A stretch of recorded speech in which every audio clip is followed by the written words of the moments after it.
Kita gak usah ikut campur. Teori-teori tertentu kan biasanya filsafat-filsafat tertentu kan biasanya merujuk kepada kebenaran-kebenaran tertentu kan rata-rata memiliki teori kebenarannya masing-masing. Nah, dalam fenomenologi ini menganut kebenaran apa seperti itu kan? Kalau kita lihat bahwa rasionalisme memiliki kebenaran koherensi. Jadi kalau dalam suatu penarikan logika rasionalis antara premis satu dan premis lainnya itu memiliki suatu kesesuaian, itu bisa dikatakan benar secara rasional. Terus empirisme memiliki kebenaran korespondensi bagaimana dalam sesuatu itu memiliki sesuai dengan apa yang dipikirkan dengan fakta yang terjadi itu sudah bisa dikatakan benar. Jadi dalam fenomenologi ini menganut kebenaran apa? Mengapa kebenaran menjadi begitu abstrak? Kalau memang ini menjadi bisa menjadikan sesuatu pertentangan tersendiri. Alih-alih menjadi suatu solusi, justru menjadi suatu pertentangan tersendiri seperti itu. Kalau hanya ini untuk mengatasi ego suatu masyarakat ya gak apa-apa lah. Untuk mengatasi solipsisme antar segala sesuatu yang terjadi di tengah-tengah kita ini bisa. Tapi untuk menunjukkan suatu kebenaran yang semacamnya, misalnya sains misalnya. Fenomenologi dalam sains suatu keniscayaan kan ya. Karena memang apapun dalam bentuk sains itu selalu berlaku dalam kategori SI, Satuan Internasional, artinya kebenaran yang disepakati. Nah, kebenaran-kebenaran yang semuanya kebenarannya jelas. Bagaimana dengan kebenaran dalam konstruk fenomenologi ini? Kebenaran itu apa sebenarnya sih? Apakah kebenaran itu sebuah keunikan? Saya tanya sekarang. Kok bukan keunikan? Kok bisa? Kebenaran itu kesesuaian. Kebenaran Kebenaran jadi, antara si A, si B, si C tentu berbeda. Berbeda. Dan itu adalah keunikan. Unik itu adalah sesuatu yang ada di E tapi tidak ditemukan di B dan C. Itu disebut unik. Begitupun kebenaran. Apakah kebenaran A juga disepakati oleh si C dan si B? Tentu tidak. Itu adalah keunikan. Oke, berarti kebenaran dalam fenomenologi ini adalah keunikan. Bukan, itu kategorinya. Kategori kebenaran itu adalah keunikan. Kalau dalam rasionalisme dan empirisme jelas. Karena kalau kita bilang kehidupan yang tidak diuji adalah sia-sia. Nah, ujian itu yang dapat mengkalkulasikan bahwa bagaimana kebenaran itu dirumuskan dan disepakati dan diakui. Makanya dalam rasionalisme itu ada koherensi. Bagaimana itu tetap saat A dirumuskan sebagai A, dia tahan uji. Dalam rasionalisme itu biasanya menggunakan premis ini ternyata tahan uji. Setelah menggunakan pendekatan ini itu. Baik dengan empirisme seperti itu juga. Nah, bagaimana dengan fenomenologi? Kalau kita menganggapkan kebenaran sebagai sesuatu yang dasen, sesuatu yang yang benar-benar ada, ya kan seperti itu ya, Mbak ya. Jadi kalau kita melihat bagaimana kebenaran itu sebagai sesuatu yang unik misalnya, kebenaran sesuatu yang terjadi itu kan kebenaran faktual. Kebenaran sesuatu yang mengalami tahan uji dalam konstruk pemikiran itu kebenaran rasional. Nah, kebenaran fenomenologi ini kebenaran seperti apa? Apakah memang nanti akan ada lagi kebenaran fenomenologi, kebenaran sesuai dengan fenomena yang ada? Itu kebenaran seperti apakah itu. Apakah rasionalisme juga tidak seperti itu? Kebenaran menurut rasionalisme? Setidaknya rasionalisme itu jelas. Dikatakan rasional saat sudah tahan uji. Nah, ujian terhadap fenomenologi itu apa? Apa yang dapat menguji fenomenologi ini? Sehingga apa yang diungkapkan oleh fenomena dari fenomenologi ini bisa dikatakan benar. Apakah akan membentuk suatu kebenaran baru, kebenaran fenomenologi seperti itu. Karena kalau rasionalisme sudah memiliki metode pengukur bahwa itu diakui sebagai suatu kebenaran. Nah, bagi rasionalisme bukan bagi yang lain loh ya. Lah iya, ya. Makanya saya tanyakan, bagaimana dengan fenomenologi? Apa alat ukurnya seperti itu? Rasionalisme memiliki alat ukurnya, empirisme memiliki alat ukurnya, pragmatisme memiliki alat ukurnya masing-masing. Nah, bagaimana dengan fenomenologi? Kebenaran dalam fenomenologi itu adalah ketika fenomena dirasakan secara pengalaman subjektif. Nah itu adalah standar kebenaran punya fenomenologi.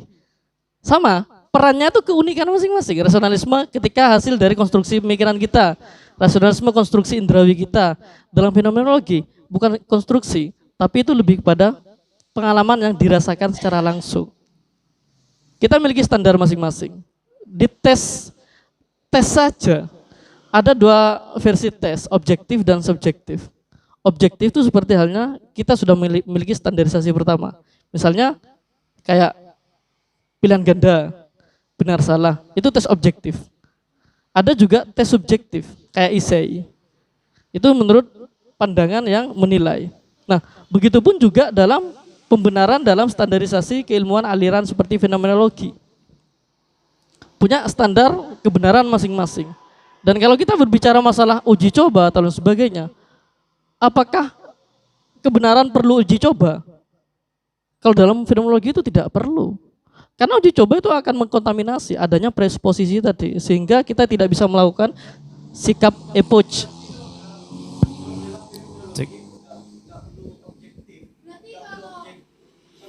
Cek. Kok bisa? Jadi gini. Itu malah relevan itu. Oke. Jadi kalau bagi saya Kuantitatif. oke. Ya bisa jadi, karena itu berangkat dari skala, pembuatan alat ukurnya skala. Skalanya dari siapa? Lah iya bisa. Oke, kalau bagi saya sih saat kita mencoba menciptakan suatu klasifikasi kebenaran dan kita runutkan ke fenomenologi itu masuk ke mana?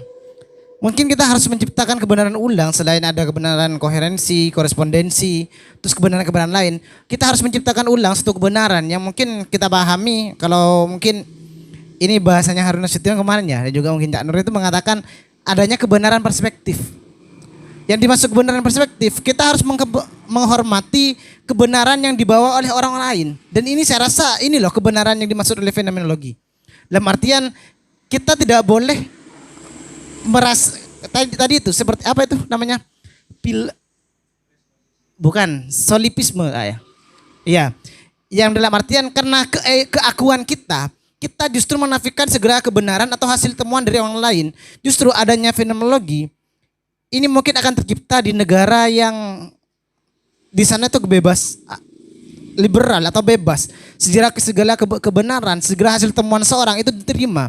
Tidak bisa di suatu negara yang tunggalika, yang semuanya itu memiliki standarisasi kebenaran. Jadi kalau saya memahami fenomenologi itu, standarisasinya itu asalkan itu suatu pengalaman, kita tuh seorang itu berhak dihargai kebenarannya. Meskipun hal itu bagi misalnya Kak Saiful itu akan menafikan punya saya. Karena kenapa? Bagi dia tidak rasional. Toh saya yang mengalami itu. Saya menemukan fenomena seperti ini. Itulah pengalaman saya. Dia tidak bisa bahkan menyanggah atau menyalahkan poin saya kalau menggunakan kebenaran fenomenologi. Jadi kalau ditanyakan seandainya ada klasifikasi, masuk ke mana? Kalau saya mungkin akan mengatakan ini bagian dari kebenaran perspektif. Segala seorang itu berhak memiliki kebenarannya masing-masing. Mungkin hanya itu saya.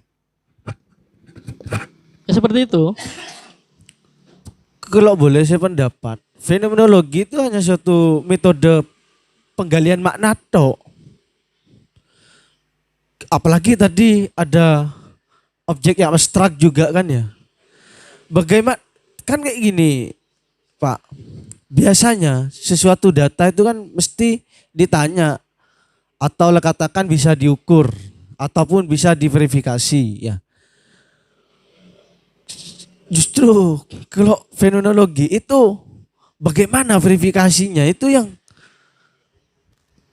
Itu hanya berlaku di positivisme. Bagaimana Anda mempertanyakan seperti itu kepada orang yang cenderung rasionalisme? Salah juga mereka. ya bukan persoalan enggak ini Tidak ilmiah mereka. saya mau terhindar dari persoalan salah dan benar. Tapi ini persoalan bagaimana misal saya ingin menggali data menggunakan pendekatan fenomenologi.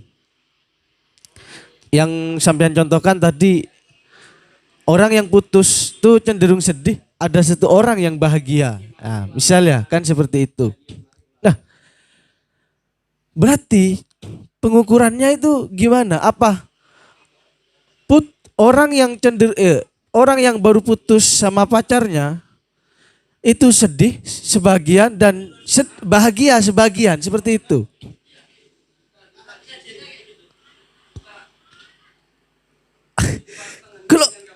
kan tidak menemukan temuan baru, Bos. Loh, cuma perbedaannya ada peletakan porsi yang berbeda antara yang dominan sama yang minimal. Misalnya kayak gini. Ternyata orang yang sedih setelah putus itu lebih banyak daripada yang lebih sedih daripada yang bahagia. Oh, berarti dikuantitaskan seperti itu. Ya, kan kalau dalam kuantitatif itu lebih pada dampaknya. Berarti orang yang sedih, berarti orang yang tidak digaji, berarti gaji itu berdampak pada semangat karyawan untuk bekerja. Berdampak. Itu biasanya kalau dalam kuantitatif. Tapi kalau dalam fenomenologi itu dilihat berarti lebih banyak orang yang tidak semangat ketika tidak digaji. Tapi ada juga yang semangat gitu. Penyajian datanya. Terus bagaimana hasil memandang terkait apa namanya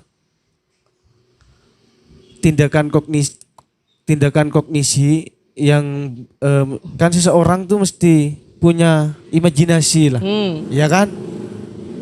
Itu bagaimana hasil memandang hal seperti itu?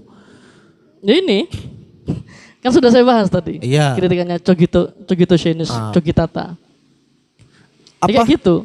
Pada dasarnya pikiran kita itu sebenarnya juga termasuk dalam kesadaran kita. Tapi dengan siapa Cogito kita itu bertindak? Tindak kesadaran bentuk Cogito kita kepada objek, apakah ada objek apa tidak? Nah, kalau dalam fenomenologi itu pasti ada objek. Yang tidak ada itu ada di René Descartes. Iya, karena tidak selalu Absurd gitu. karena absurd berpikirnya, tidak selalu berkaitan dengan objek. Terus pikiran kita itu dibentuk oleh objek atau gimana? Kalau punya hasrat. Loh, malah Kalau René Descartes, misal saya menginterpretasikan lain ya. Aku berpikir, maka aku Iya, aku maka ada. aku ada. Oke, kan absurd karena gak ada objeknya. Tapi jelas, yang menciptakan pikiran itu aku. loh, malah aku itu produksi dari Cogitonya René Descartes. Maka kita lihat dari kata sambung. Aku berpikir, ya kan? Iya. Oke, malah saya punya interpretasi lain. Pikiran itu dibentuk oleh saya, oleh aku gitu. Loh, Tapi pahami maka aja. oh enggak, saya potong aja. Itu hasil. Loh, makanya kan hasil. Saya bereksistensi, saya ada itu gara-gara saya berpikir. Beda dengan Sartre. Enggak, maksud saya Saya jelas. ada dulu baru bisa berpikir. Lah, iya, itu kan kayak gini, Bos. Aku berpikir, ya kan? Berarti jelas subjeknya yang menciptakan pikiran itu adalah aku. Kalau punya hasil, Saya bilang apa? Pahami kata maka. Oke, sekarang kita satukan persepsi. Maka itu artinya apa, Nak? Apakah menunjukkan pada sebuah produksi? Apakah mengarahkan kepada suatu? menunjukkan Mohon pada maaf, produk, atau- pada hasil. Ah. Iya kan? Iya, maka saya ada. Iya. Saya ada itu adalah bentuk di mana keadaan saya, eksistensi saya itu Iya. tercipta setelah maka. Iya, Berpikir. maka itu kan tindakan kedua. Tindakan pertama itu aku berpikir. Maka itu bukan tindakan, kata sambung. Oke, hasil ya kan ya. Kata sambung dari Merujuk sebelumnya. pada Iya kan? hasil, iya. Menunjuk pada hasil. Tapi dengan kata aku berpikir, interpretasi saya yang menciptakan pikiran itu kan aku. Kok bisa? Gak ada. Gimana? Saya ingin tahu referensi bahwasanya se-rigid itu. Karena yang menjadi tolak ukur pertama kali yang dikritik oleh Edmund Husserl letaknya di situ. Kayak gini. Adanya kekosongan Banu dalam berpikir, maka Banu ada misal. Iya. Kan yang menciptakan pikiran kan Banu. Dia Di mana letak produksi aku itu menciptakan pikiran kita? lah itu dengan Banu berpikir. Oke, mungkin coba masuk sebentar. Gimana? Jadi mungkin yang menjadi suatu hal yang menarik nih karena ada interpretasi baru ya dari Prof. Mi. Makasih Prof. Jadi oke. Kalau kita mau pakai analisis strukturalis dari segi kebahasaan, dari aku berpikir maka aku ada. Jadi berpikir tuh memikirkan. Memikirkan kata tindakan. Tapi kalau berpikir itu sudah masuk ke, kalau dalam bahasa Arab tuh masdar. Ya sudah non ya. Jadi kata kerja itu memikirkan, baru bentuk objek. Tapi kalau sudah dalam suatu non, maka tindakan memikir sebagai subjek dan apa yang dipikirkan sebagai suatu objek sebenarnya sudah padu dalam suatu kata berpikir sebenarnya. Kalau kita mau pakai analisis strukturalis. Nah, maka aku ada itu adalah konsekuensi logis sebagai suatu karena ini ideologi René Descartes, maka dia mungkin menyaksikan orang-orang yang nggak pernah berpikir, tidak pernah melakukan tindakan-tindakan skeptis. Jadi kalau saya melihat dari interpretasi baru yang sampean sampaikan dari Prof. Aang, maksudnya mungkin ya, pikiran itu sebenarnya objek kita sendiri. Maksudnya sampean berani. Karena dari dulu manusia dan pikirannya dianggap sebagai subjek-subjek tertentu. Dan sampean berani sekarang, mungkin nanti interpretasinya mungkin lebih didalami lagi, mungkin bisa jadi suatu aliran baru. Gimana pikiran itu sebenarnya menjadi objek. Bukan dari subjek kita sebagai manusia. Sehingga kita menentukan subjek kita sendiri, menarik subjek. Apa subjek kita? Subjek kita adalah kehendak. Bukan pikiran kita. Misalnya gitu ya Bro. Subjek kita hasrat, kemauan, ego kita. Itu subjek. Bukan bagaimana kita menggerakkan suatu kesadaran. Kesadaran itu objek kita. Mungkin seperti itu. Mungkin yang saya dapat interpretasikan dari interpretasi baru sampean. Mungkin itu sedikit membantu ya. Silakan lanjutkan. Sebenarnya itu yang dikritik oleh Edmund Husserl terhadap René Descartes. Kebekuan makna dari aku berpikir itu membuat kita terjebak dalam kesesatan, terutama bagi reader. Itu yang menjadi persoalan nanti. Kayak gini, Pak psikolog ya, Anda. Pikiran tuh muncul dari kesadaran, iya kan ya? Kata Husserl kan seperti itu, Bentuk kesadaran. Iya, berpikir bentuk itu. kesadaran. Iya. Oke. Sekarang asal itu memandang seorang manusia, itu pikiran itu bagian dari dirinya atau memang diciptakan oleh Bagian dari dirinya, tindak kesadaran. berarti satu. Iya. Berarti satu. Iya. Nah, kata-kata aku berpikir itu dari bagian berbeda. Makanya punya René Descartes tuh Kesadaran, pikiran itu masuk ke dalam kesadaran itu adalah subjektivitas kita. Itu dalam fenomenologi yang harus kita pahami antara dualisme antara objektif dan subjektif. sekarang saya tanya.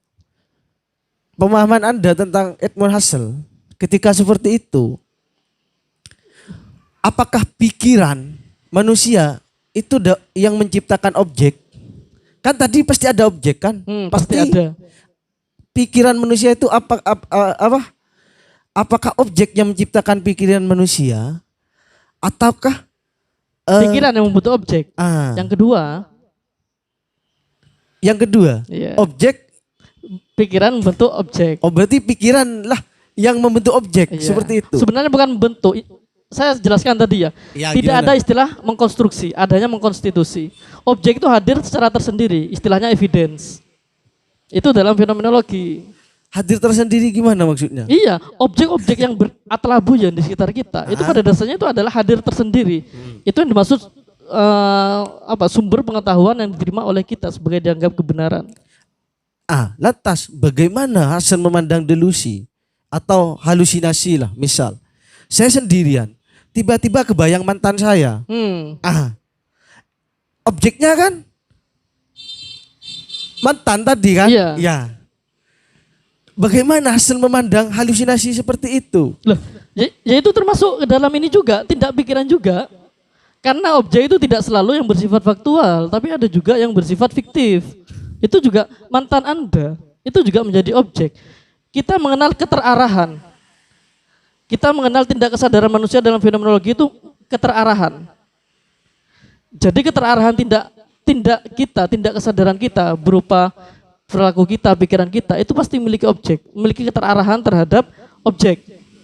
Itu. Berarti kalau seperti itu Edmund Husserl memandang objek itu sesuatu yang bisa diukur dan tidak bisa diukur kalau seperti itu. Nggak bisa. Kalau tadi tidak harus faktual, berarti kan tidak bisa diraba toh, tidak bisa diindrawi. Loh, Husserl itu tidak pernah memikirkan eksistensi dari objek itu sendiri. Karena objek itu adalah sumber evidence yang hadir dalam diri kita secara murni, pure. Itu. Kita tidak bisa mengkonstitusi apakah eksistensi mereka sebagai objek faktual, fiktif itu tidak dipikirkan. Misal kasus Eh, Mbak Risti depresi, misal punya pengalaman pahit, iya kan? Karena dia kemudian dia menimbulkan Hah? trauma, traumatis. Karena dia pernah ingin diancam dibunuh oleh seorang laki-laki yang memegang pisau. Tiba-tiba di dapur dia melihat pisau, iya kan? Nah, eksistensi objek pisau itu kan ada hal tersembunyi di situ, menakutkan, iya kan? Tafsirnya kan seperti itu, menakutkan sehingga membuat dia itu takut gitu terus. Nah itu pemaknaan seperti itu sebenarnya ya kebenaran dalam fenomenologi.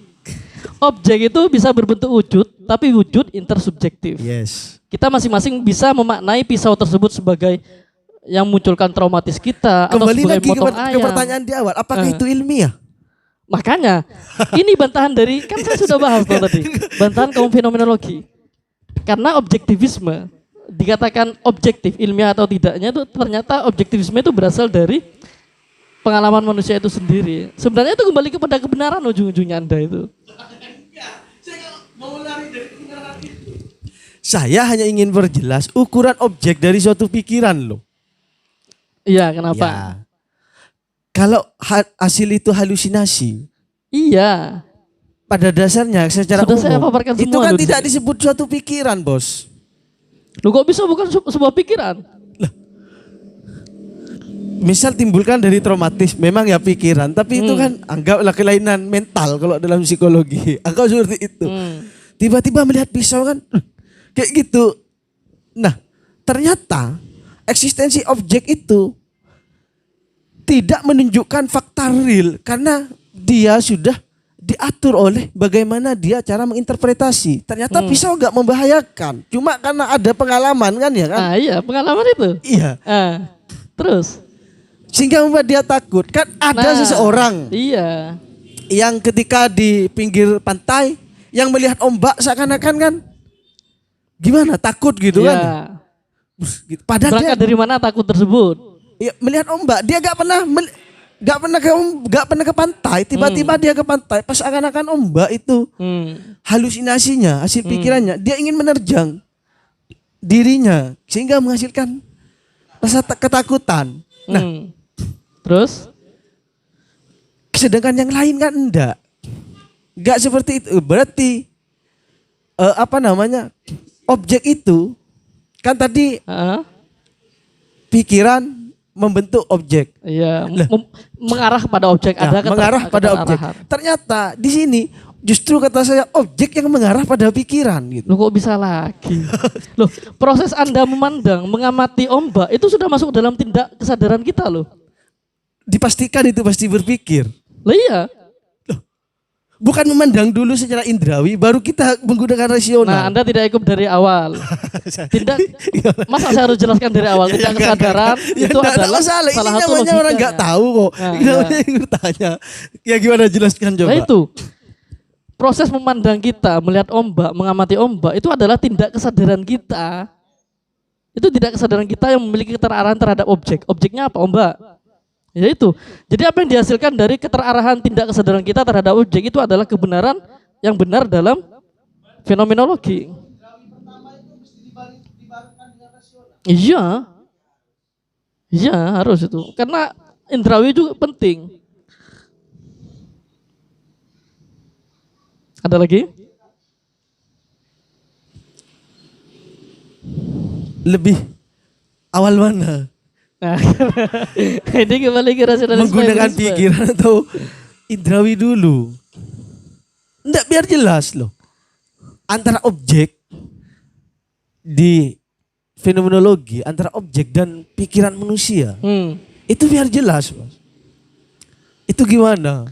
Itu bisa dua-duanya, karena dua-duanya itu masuk ke dalam aspek-aspek yang termasuk ke dalam kesadaran kita. Tindak kesadaran kita. Di sini fenomenologi tidak membedakan mana yang lebih dahulu, tapi keduanya itu termasuk dalam aspek tindak kesadaran kita. Kalau seperti itu, fenomenologi terjebak pada solipisme itu sendiri. Ya kok bisa? Makanya Berarti menyalahkan pendapat yang lain. harus dihindari. Loh, tidak semua orang yang memiliki Katanya kebenaran penting fenomenologi subjektif. dua-duanya. Dengerin. Dua-duanya, iya kan? Dua-duanya. Iya. Ada orang itu menggunakan indrawi dulu, baru dia Lah iya, intinya menimbulkan fenomenologi pikiran. jangan sampai terjebak pada ranah itu. Orang yang melakukan berfenomenologi itu jangan sampai terjebak pada solipsisme tadi. Jangan sampai keegoan kita itu mendahului kita. Itu bahaya solipsisme. Ini masih ada beberapa ya. Ada tinggal 3 slide lagi.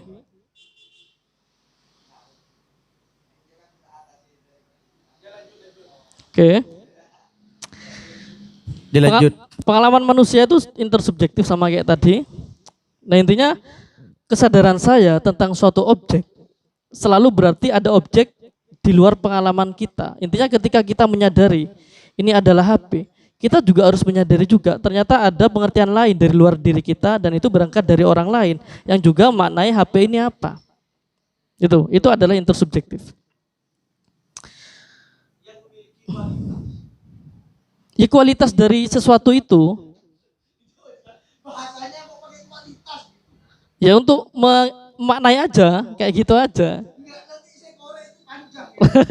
Silahkan dikorek, gak apa-apa karena kita interaktif ini.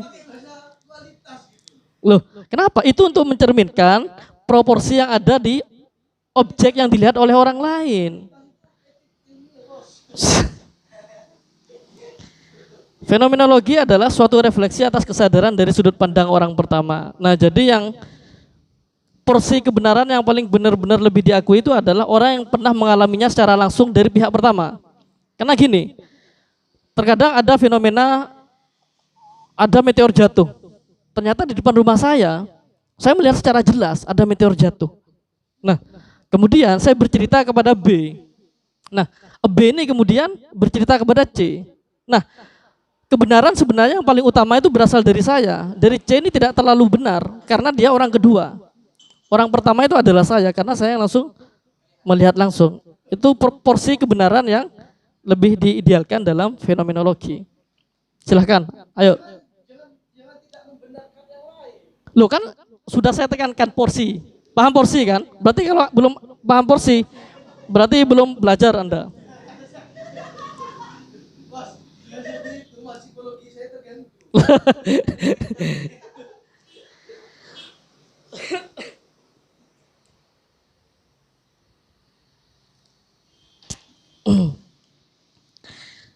Nah, persepsi intersubjektif itu relatif. Relatif dalam artian berbeda. Ini sebenarnya hampir mirip dengan tadi. Kayaknya persepsi kita. Ada 500 orang menonton konser Via Valen di GOR. Nah, tapi coba kita katakan, bertanya pada masing-masing mereka, apakah persepsi mereka terhadap Via Valen tersebut sama? Tidak sama. Itu yang dimaksud dengan relativisme dalam persepsi manusia. Kalau istilah bahasa Jermannya itu Abschätzung.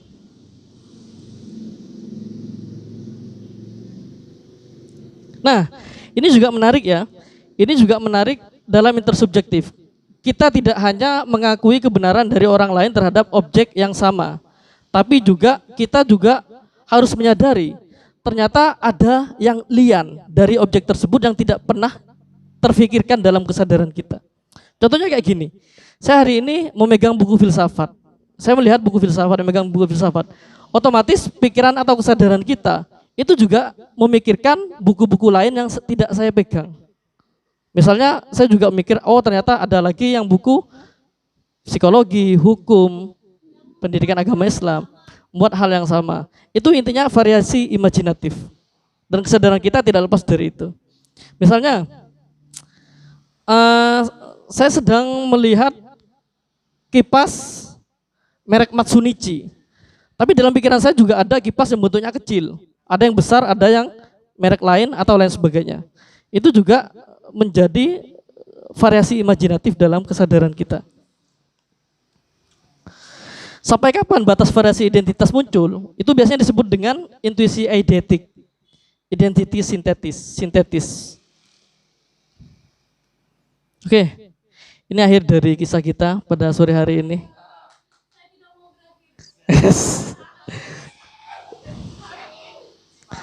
Nah, saya rasa cukup sekian pembahasan dari saya. Silakan kita diskusikan bareng-bareng kalau memang ada yang perlu dipertanyakan.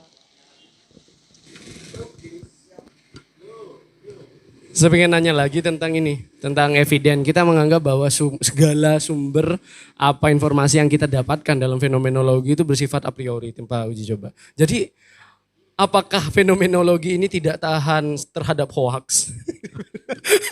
Jadi kan kita lihat bagaimana realitas yang terbentuk, apalagi kita khususnya Indonesia ya, kita sebagai masyarakat yang politis misalnya. Dan fenomena hoax itu sendiri lagi booming-boomingnya di tahun 2019. Jika kita menganut kebenaran sebagai eviden dari fenomenologi sebagai suatu kebenaran yang bersifat a priori, kan menjadi wadah yang subur terhadap fenomena hoax itu sendiri. Jadi bagaimana fenomenologi ini mengatasi fenomena hoax ini sendiri. Bagaimana apa-apa yang hadir terhadap diri kita sebenarnya memang benar-benar tidak setulus itu, tidak sebenar-benar itu. Justru melalui apa ya, kayak perakitan-perakitan orang-orang yang di balik sana. Kalau katanya Mas Aang itu apa itu? Orang-orang di balik layar ya Mas ya.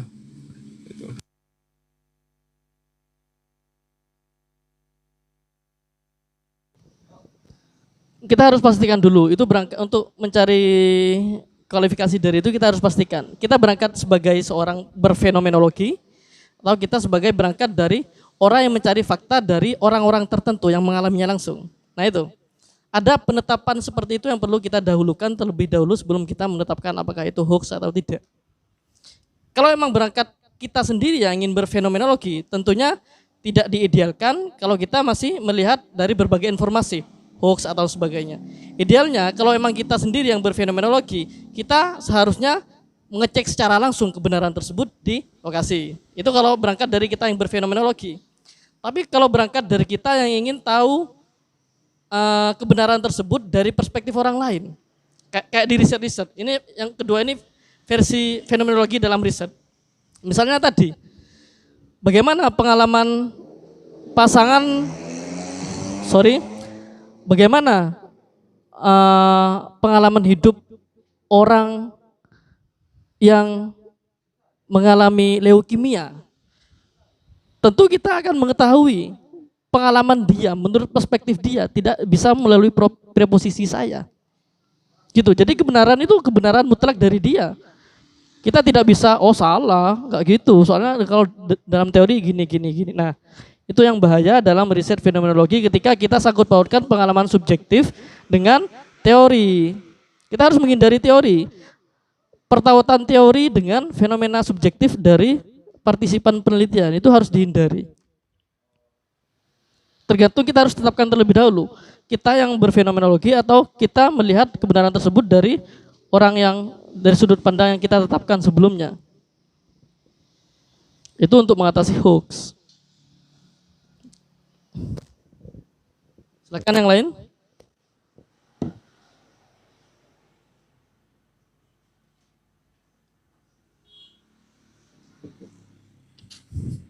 Saya tanya, coba ke bawah lagi slide-nya Mas. Yang terakhir, ya yang ke atas. Kata saya ke bawah, menghargai pendapat saya, nah bukan fenomenologi. Ya enggak, lo itu lo objeknya itu ke bawah. Iya, akan ke bawah itu. Enggak, nomor dua tadi, sebelum terakhir, sebelum thank you. Ah.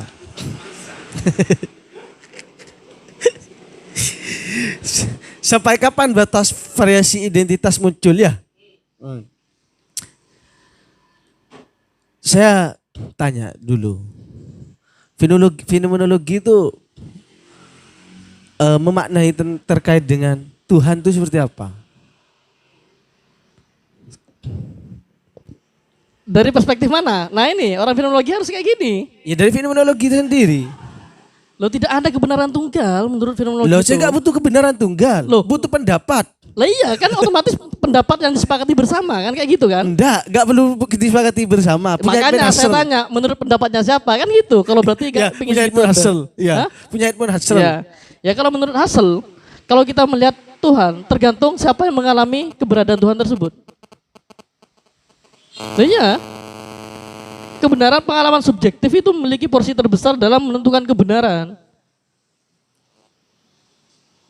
Itulah kenapa tidak ada proses generalisasi universalisme seperti yang ada dalam karya ilmiah lain, seperti positivisme, itu tidak ada.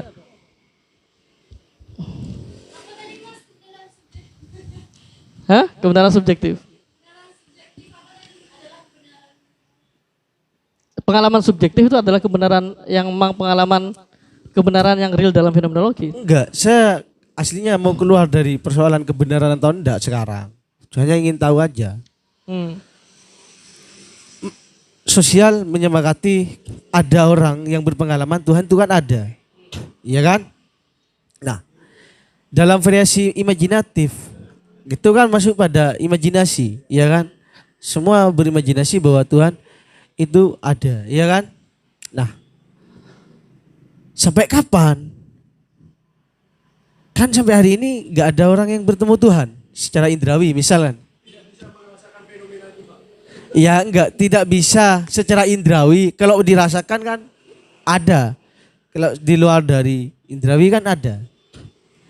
Nah, ayo slide-nya jangan digitukan. Biar saya paham.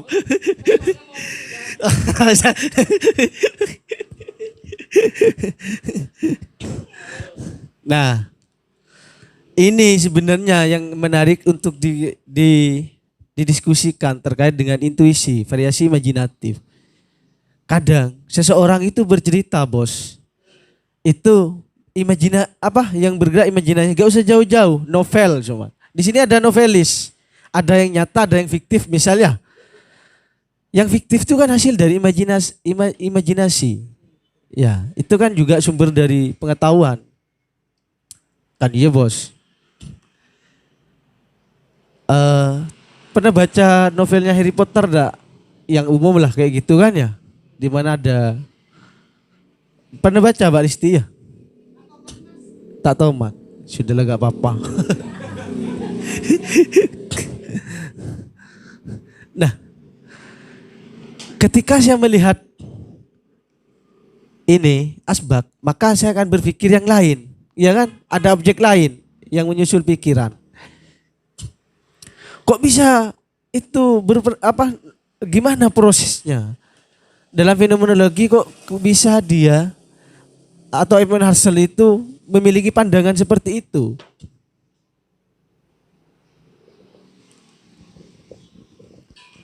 Karena emang menyadari bahwasanya ada variasi imajinatif lain yang hadir tapi itu tidak bisa dimaknakan dalam bentuk wujud. Tidak bisa diwujudkan dalam bentuk makna. Kalau imajinasi variatif itu tidak bisa diwujudkan dalam bentuk makna. Tapi kalau yang diwujudkan dalam bentuk makna itu adalah sesuatu yang memang dia melakukan tindak kesadaran. Gitu. Kan adalah fenomenologi itu adalah membentuk menghasilkan makna. Makna dari apa yang kita alami secara langsung. Itu wujudnya makna. Wujud. Ya. Intinya bahasanya itu kayak semacam gini. Intinya makna orang yang putus itu lebih bahagia, ada yang lebih bahagia, ada yang lebih sedih. Itu tergantung makna siapa yang maknakannya, gitu aja. Mudahnya kayak gitu. Kali. Oke, silakan. Enggak, soalnya ini saya gelisah nih, Prof. Soalnya kayaknya ini ada bagi saya yang jadi paradok fenomenologi ya. Jadi tadi salah satu example tentang ini dari epoch. Yang ada di sana itu tentang piring. Tentang apa? Piring. Oh ya. Ada di situ example tentang piring. Jadi dalam epoch kita sudah tidak anggap ya, kita sudah menghindari definisi yang sudah disepakati oleh KBBI ya. Sebenarnya saya suka sekali dengan fenomenologi ini, di mana fenomenologi menekankan kekuatan subjektif dari bagaimana subjek-subjek tertentu memaknai di dunia ini terhadap example ini tentang piring. Jadi saat ada misalnya saya minta tolong sama Nanang, Nang ambilin piring. tiba-tiba karena Nanang ini seorang yang eposnya bagus, dia ngambilin saya daun pisang. Karena Apa? daun pisang. Dia mengambilkan kamu Iya, daun pisang. Iya, saya bilang, nah Iya. ngambilin piring. Tiba-tiba Nanang bawain saya daun pisang karena kedua-duanya sama-sama memiliki pemaknaan yang sama sebagai wadah tempat makan. Jadi bagaimana fenomenologi sebagai suatu paham metode yang anti solipisme ya. Keakuan tentang kebenaran piring itu sebagai wadah makan misalnya. Piring yang saya maksud Nanang bisa memahami, tapi maksud Nanang terhadap piring itu segala apapun yang bisa dijadikan wadah. Kan nanti ujung-ujungnya sama-sama solipisme. Saya merasa Nanang sudah paham maksud saya. Bahwa piring itu ya piring. Tapi kenapa Nanang tidak menghargai maksud saya dengan dia tetap mengambilkan sesuai maksudnya. Kan tiba-tiba nanti jadi paradok fenomenologi. Gimana ini bro? Jadi saya merasa, kok jadi paradok ya? Jadi kayak apa ya? Seperti apa ya? Ada fenomena. Soalnya saya juga mengalami hal-hal seperti itu di rumah. Waktu ibu saya minta, ya tolong kalau lagi pereng. Sama ayah saya diambilin ini apa? Beten berkat wah. Bisa daripada bisa keninggakan seperti itu. Jadi meskipun maksudnya sudah bisa dipahami, tapi dengan mungkin apa ya? Solipisme mungkin. Oke. Orang yang kamu suruh itu adalah orang yang pernah mengalami bahwasanya tempat makan yang paling enak itu adalah daun pisang. Dari wujud makna tersebut, dia kemudian menerapkan kepada orang lain karena kamu tidak menyertakan piring sebagai tempat makan gitu. Karena piring, dia itu mengalami sebelum-sebelumnya bahwasanya ketika daripada piring, dia sudah terbiasa mengalami kehidupannya. Ketika makan itu dengan cara daun pisang. Maka ini adalah bentuk perwujudan sebenarnya. Kalau kita berbicara masalah keegoan, iya kalau Bandung tidak terima itu adalah solipsisme. Tapi kalau menerima, itu sebenarnya mendamaikan saja, bukan solipsisme. Mendamaikan keakuan dari masing-masing tindak kesadaran subjektivisme kita masing-masing. Karena Banu juga harus paham, yang mengalami langsung, bahwasanya orang yang disuruh dia juga pernah mengalami langsung. Pengalaman subjektif. Berarti kalau Anda sakit hati, loh kok diambil daun? Berarti kamu terjebak dalam solipsisme. Malah itu yang terjebak dalam solipsisme. Karena kamu juga harus paham, dia juga punya pengalaman subjektif.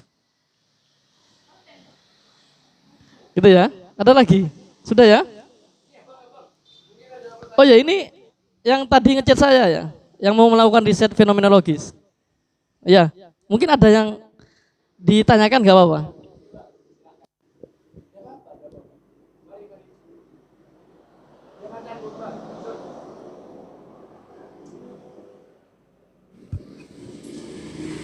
Ya, terima kasih. Sebelumnya ya di sini saya niatnya mau belajar gitu. Nah, kebetulan saya ingin melakukan riset gitu, penelitian tentang pembacaan 6 surah Al-Qur'an di dalam tradisi Jailanian di salah satu pondok pesantren yang ada di Belumbumungan. Awalnya itu pendekatannya pakai sosiologi, namun oleh kaprodi saya itu diubah ke fenomenologinya fenomenologi. Pembacaan 6 surah Al-Qur'an dalam tradisi Jailanian. 6 surah Al-Qur'an. Iya. Tradisi Jailanian. Iya. Ya seperti itu. Setelah nyampe di pembimbing saya itu ditanyakan mau pakai fenomenologinya siapa gitu. Nah, kan saya itu dapat masukan dari Keprodi untuk DCC itu. Nah, setelah saya cari-cari dan setelah baca-baca sedikit itu kayaknya lebih enak di Edmund Husserl. Tapi saya masih belum mengetahui betul fenomenologi Edmund Husserl itu bagaimana. Cuman yang saya pahami itu fenomenologi Edmund Husserl itu menekankan kepada kebenaran gitu. Ya, mungkin seperti itu. Subjeknya itu para santri dan juga asatid di sana di salah satu si pondok pesantren Sumber Batu.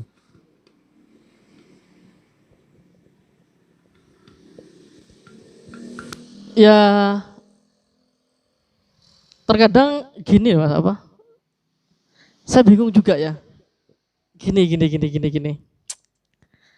Orang yang melakukan riset fenomenologis itu sama rata-rata terkadang belum belum bisa memasuki betul bagaimana fenomenologi itu dikembangkan. Terkadang orang itu menyamakan bahwasanya kualitatif itu cuma ya wis kualitatif. Mereka gak memikirkan ada etnografi, grounded theory, ada fenomenologi deskriptif, discourse analysis, itu mereka gak memikirkan. Padahal itu beda banget. Jadi yang paling tepat itu adalah kita mengerucutkan ke fenomenologi, contohnya kayak gitu ya. Nah, karena masing-masing pendekatan kayak gitu itu juga memiliki macam-macam paradigma, Mas. Bahkan dalam fenomenologi sendiri, Anda itu harus lebih spesifik paradigmanya siapa. Ada Edmund Husserl, ada Heidegger. Heidegger minggu depan mau disampaikan oleh saudara yang rambut gimbal itu. Oh, Monty ya? Minggu depan Akbar. 2 minggu lagi Akbar, Heidegger. Nah, tapi yang sering dipakai itu adalah emang dua-duanya sering dipakai. Punya Husserl dan juga punya Heidegger. Nah, intinya kalau dalam fenomenologi itu ya, kalau emang pakai punya Husserl, secara umum lah, fenomenologi secara umum tuh harus ada yang namanya metode sendiri yang sering dilupakan oleh peneliti, Mas. Itu namanya epoch. Ini. Epoch itu bahasa asing, tapi ini adalah metode utama dalam fenomenologi. Apa yang dimaksud dengan epoch? Epoch itu adalah upaya bagi seorang peneliti seperti Anda itu nanti untuk mengurung asumsi-asumsi yang Anda miliki sebelumnya. Jadi contohnya kayak gini. Anda memiliki latar belakang jurusan apa? Ilmu Al-Quran. Nah, meskipun Anda adalah mahasiswa ilmu Al-Quran dan yang akan diteliti berkaitan dengan ilmu Al-Quran, ketika Anda terjun langsung mewawancarai subjek-subjek nanti, itu Anda harus hilangkan pengetahuan-pengetahuan kalian Anda yang masih melekat pada diri Anda. Bukan dihilangkan, ditahan dulu. Jangan sampai muncul mencemari hasil-hasil wawancara dari subjek. Itu jangan sampai. Contohnya kayak gini ya, kalau bukan Al-Quran ya. Ilmu hukum misalnya ya. Saya ini orang hukum. Saya itu ingin meneliti tentang kekerasan anak. Nah, kekerasan anak itu bukan ilmu hukum, tapi ilmu psikologi. Kan gitu ya. Nah, saya orang hukum, tapi saya meneliti kekerasan anak, yang mana kekerasan anak itu adalah bidang psikologi. Nah, ketika saya meneliti terjun ke lapangan, saya itu cenderung bilang, oh gak boleh kalau kayak gitu, harus dihukum. Prasangka-prasangka kayak gitu tuh harus ditahan dulu. Meskipun saya sebagai seorang ahli hukum, saya harus tahan dulu. Karena yang saya teliti itu adalah pengalamannya mereka. Gak ada sangkut pautnya sama hukum. Baik itu saya latar belakangnya orang yang kaya, miskin, saya berasal dari ras Madura atau Jawa, itu harus dihilangkan dulu. Agar tidak mempengaruhi hasil dari pengalaman subjektif. Itu namanya epoch. Jadi meskipun Anda orang ilmu Al-Quran sendiri dan meneliti ilmu Al-Quran, tahan dulu. Pengetahuan Anda jangan sampai dilibatkan dalam pengalaman-pengalaman mereka. Biarkan pengalaman mereka berjalan apa adanya, mengalir. Jangan sampai diintervensi, dicemari, dikotori oleh latar belakang Anda, Al-Quran atau ilmu atau latar belakang Anda sebagai orang Madura, sebagai orang yang baik, orang yang kasar, itu harus dihindari dulu, ditahan dulu. Itu ketika Anda ingin menggali pengalaman mereka. Karena fenomenologi ini sangat erat kaitannya dengan pengalaman hidup. Dan salah satu hal yang harus dipatuhi oleh kaum fenomenologi, terutama bagi orang yang melakukan riset, kita harus menjadi orang pendengar yang baik. Itu. Jadi Anda kalau misalnya ingin menjadi peneliti, ingin meneliti, melakukan observasi, melakukan wawancara gitu kan. Anda itu gak usah, misalnya orang yang Anda teliti bilang bahwasanya, saya ketika membaca surat ini, saya merasa tenang gitu. Intinya Anda itu jangan sampai menyela. Menyela dalam artian, oh tenangnya kayak merasa adem, gak ada pikiran gitu ta. Bukan seperti itu. Anda tidak usah ikut campur. Biarkan mereka meluapkan hasil dari pengalamannya. Karena kalau orang masih membawa latar belakang kayak gitu, cenderung menyalahkan. Misalnya ada subjek yang mengatakan dia merasa gelisah kalau baca Al-Quran. Tuh kamu ini kok gitu. Nah kayak gitu tuh dihilangkan. Kita tetap menghargai. Karena itu memang berasal dari pengalaman mereka. Itu fenomenologi. Fenomenologi kayak gitu. Mungkin dekat ya, kita diskusi santai aja. Ya. Baik, terima kasih rekan-rekan sekalian yang hadir pada sore hari ini, siang sampai sore hari ini. Semoga kita tidak sampai di sini saja. Semoga kita tetap, semoga diskusi ini bisa menjadi pemicu, stimulasi kita agar kita terus mengembangkan pemahaman kita terkait ilmu-ilmu fenomenologi. Karena fenomenologi itu adalah salah satu metode yang sampai saat ini masih banyak digemari oleh kalangan-kalangan peneliti maupun akademisi. Baik, terima kasih sebesar-besarnya. Dan yang terakhir, wassalamualaikum warahmatullahi wabarakatuh.